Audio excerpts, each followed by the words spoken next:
नमस्कार, श्रीमती मोहरी देवी तापड़िया कन्या महाविद्यालय के यूट्यूब चैनल में आपका हार्दिक स्वागत है। मेरा नाम है जितेंद्र प्रजापत और आज हम बीए पार्ट 2 के अंदर जो सी पढ़ रहे थे। कल हमने पढ़ा कि किस प्रकार से हम अलग अलग कंपाइलर्स जो हैं उनका प्रयोग करते हैं और हमने कल एक प्रोग्राम भी लिखा था जो मैंने आपको समझाया था कि कैसे काम करता है।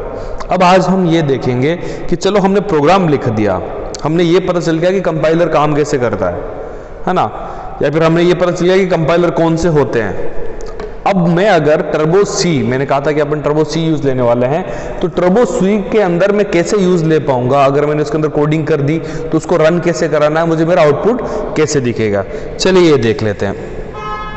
टर्बो सी एडिटर में प्रोग्राम टाइप करने तथा उसको सेव करने के बाद प्रोग्राम को रन कराने के लिए रन मेन्यू में से रन विकल्प को चुनें। आपको माउस से ऊपर रन का एक मेन्यू होगा, उसके अंदर जाओगे, वहां पर रन नाम का एक विकल्प होगा, उसको आपको चूज करना है। ये विकल्प आपके द्वारा लिखे गए प्रोग्राम को स्वतः कंपाइल लिंक और एग्जीक्यूटिव फाइल में बदलते हुए उसे रन भी करा देगा। इसका मतलब ये उसको सारा काम करवा देगा।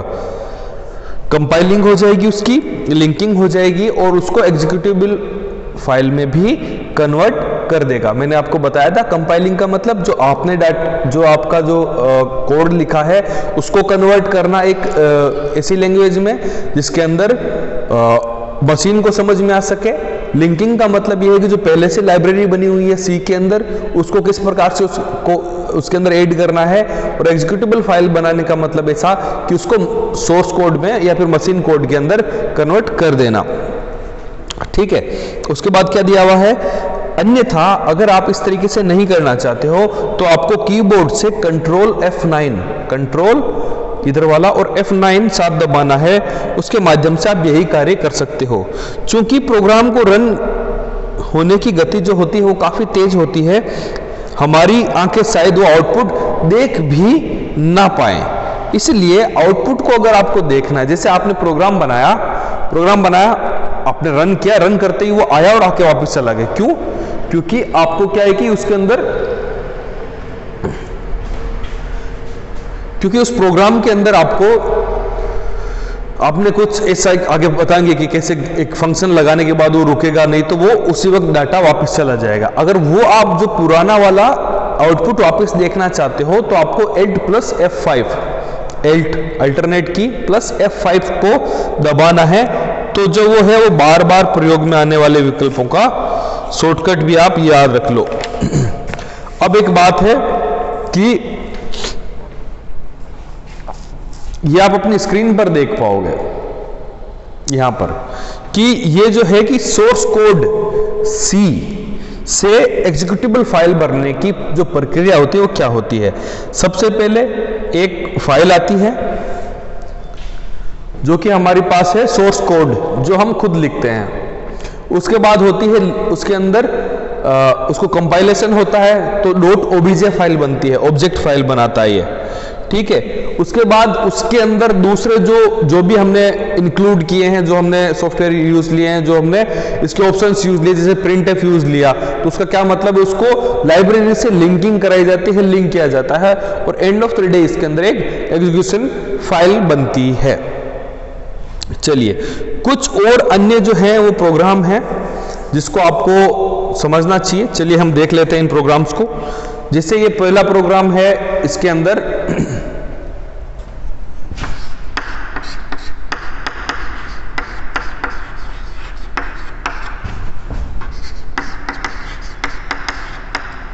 studio.h, ये क्या हो गया, ये आपकी लाइब्रेरी के अंदर एक फाइल थी जिसको आपने इसके अंदर इंक्लूड करवाया है। दूसरे की मैं बात करना चाहता हूं,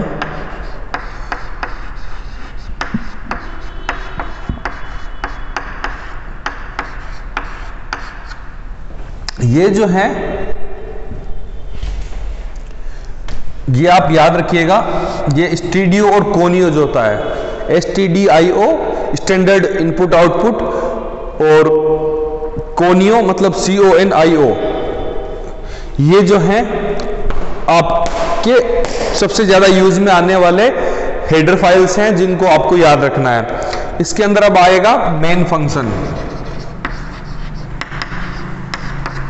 मेन फंक्शन है ये। मेन फंक्शन के अंदर आप क्या करोगे,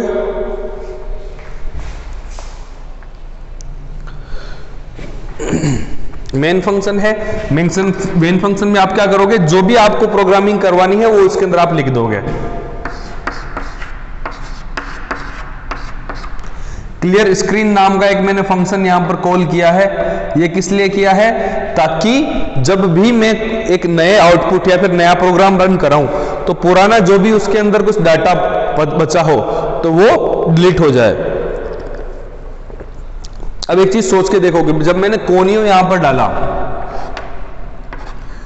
तो ये जो क्लियर स्क्रीन है वो conio.h नाम की एक फाइल के अंदर ऑलरेडी बना हुआ है।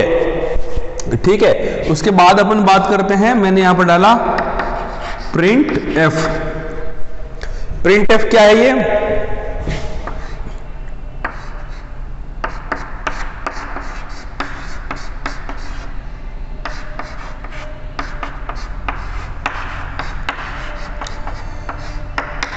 Hello world. ये मैंने क्या किया, आपके हेलो वर्ल्ड को यहां पर प्रिंट करवा दिया। ठीक है, इसके अंदर भी हेलो वर्ल्ड को मैंने प्रिंट करवा दिया। इसकी जगह में एक हेलो वर्ल्ड, यानी मतलब ये प्रोग्राम तो सेम ही रहेगा यहां तक, पर हेलो वर्ल्ड को मैं 3 तरीके से प्रिंट करवा रहा हूं। अब मैं यहां क्या कर रहा हूं, प्रिंट एफ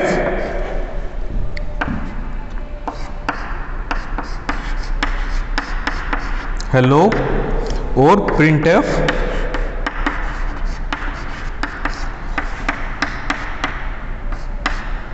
WORLD। प्रोग्राम की हर लाइन के बाद में आपको क्या करना है, एक ये सेमीकोलन जरूर लगाना है।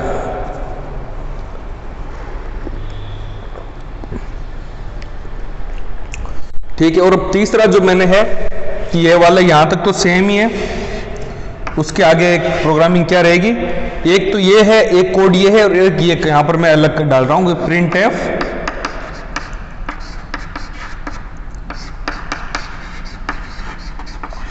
हेलो और प्रिंट एफ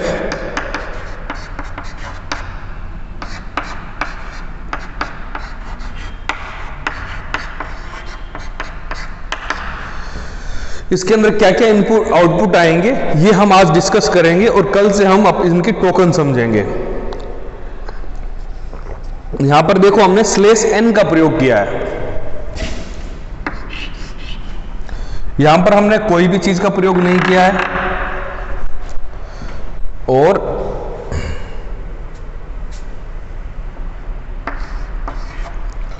ठीक है, और यहां पर हमने हेलो और वर्ल्ड को अलग अलग लाइन के अंदर जो है वो उसको प्रिंट करवाया, मतलब पहले हेलो लिखवाया और कोड की लाइन के अंदर अलग अलग प्रिंट करवाया।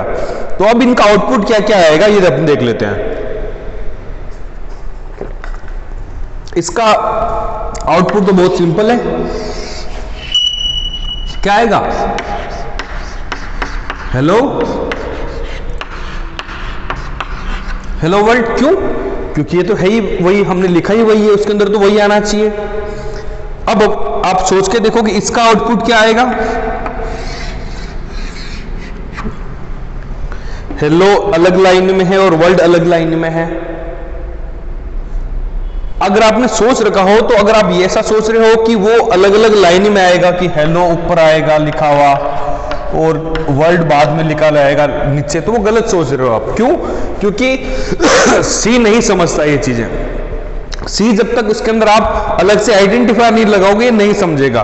तो ये अभी भी आपको आउटपुट जो देगा वो ऐसे ही देगा। तो जब भी आप प्रोग्राम बनाओ तो इस चीज का ध्यान रखना कि अगर आपको नई लाइन में कुछ करना है तो आपको इस आइडेंटिफायर का यूज लेना पड़ेगा, जो कि आपको /n का मतलब न्यू लाइन, नई लाइन के अंदर जाने को प्रेरित करता है। तो आपका जो आउटपुट आएगा हेलो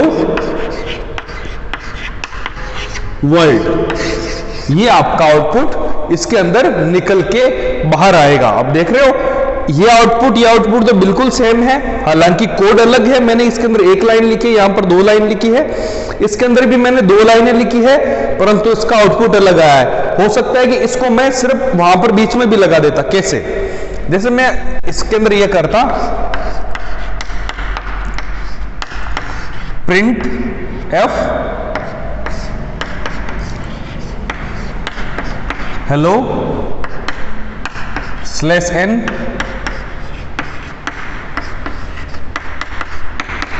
लाइन तो मैंने अभी भी एक ही लिखी है, पर इसका जो आउटपुट आएगा, क्यों? क्योंकि ये जो है वो रोल प्ले कर रहा है हेलो, ये इसका आउटपुट आएगा। आई होप आप ये सब चीजें समझ गए होंगे। आज मैं आपको ज्यादा नहीं पढ़ाकर ये जो प्रोग्रामिंग हुई है आज की, इसको आप समझें कि ये क्यों है, ये हेडर फाइल होती है, आप इसको ध्यान रखना। ये मेन फंक्शन है, ये क्लियर स्क्रीन है ताकि उसको पहले का आउटपुट को डिलीट किया जा सके। ये प्रिंट कराने के लिए है, और प्रिंट कराने के लिए अगर हमें कोई लाइन प्रिंट करानी है तो हम कोलन्स का प्रयोग करते हैं। हर प्रोग्राम की लाइन के बाद में, प्रोग्राम की हर लाइन के बाद में आप सेमीकोलन जरूर लगाएंगे। ये थे आपके बेसिक प्रोग्राम। कल से हम पढ़ेंगे कि इंपॉर्टेंट टोकन्स कौन से होते हैं, ऐसी क्या क्या चीजें हैं। जैसे /n जो था वो कहां से आया, प्रिंट एफ है वो कहां से आ रहा है ना, ये अलग अलग चीजें आ कहां से रही है, इनका क्या क्या यूज है, आगे हम आज कल देखेंगे और आगे हम पढ़ेंगे इसके अंदर। ये जो है आपको अभी ऐसा, अगर किसी को भी बच्चे को ऐसा लगे कि आपको समझ में नहीं आ रहा है, तो आप थोड़ा शांत रहें, इजी रहें, धीरे धीरे आप इसको समझने की कोशिश करें।